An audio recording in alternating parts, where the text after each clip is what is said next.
গতকাল রাতে এই ছাদেই নিমন্ত্রণ হয়েছিল জয় নন্দীর। সেখানে জয়ের পাশাপাশি জনিও ছিল বলে জানা যাচ্ছে এবং জয় আগেই বাড়িতে জানিয়েছিল যে সে বাড়িতে খাবে না, তার নিমন্ত্রণ রয়েছে। তারপর রাত্রিবেলা তার বাড়ি থেকে ফোন করলে তার বউ জানতে পারে যে তার পেটে গুলি করা হয়েছে, যেটা স্থানীয় বাসিন্দারা জানাচ্ছেন এইখানে নিমন্ত্রণ ছিল। এবং এখান থেকে বেরিয়ে এই বাড়ির নিচেতেই বচসা হয় তার সঙ্গে, অর্থাৎ জয়ের সঙ্গে আরও কয়েকজনের বচসা হয় এবং তারপর পরপর 4টে গুলি করা হয়, তার মধ্যে 3টে গুলি জয়ের শরীরে লাগে এবং সেখানেই সে লুটিয়ে পড়ে। তারপরে এলাকার মানুষজন তাকে নিয়ে যায় হাসপাতালে এবং সেখানে তাকে ভর্তি করা হয়।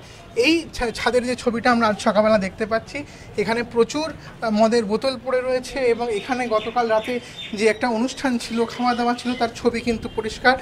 সেখানে প্রচুর চেয়ার টেবিল পাতা রয়েছে, খাবার সরঞ্জাম সহ মদের আসরের যাবতীয় কিছু উপকরণ সব কিছু এই ছাদের মধ্যে ছড়ানো রয়েছে। জয়ের সঙ্গে মূলত ঝামেলা হয়েছিল যার জনি, সেই কিন্তু গুলি করেছে এমনটাই অভিযোগ শোনা যাচ্ছে এবং যে বয়ান জয় দিয়েছে তাতে কিন্তু 3 জনের নাম উঠে আসছে।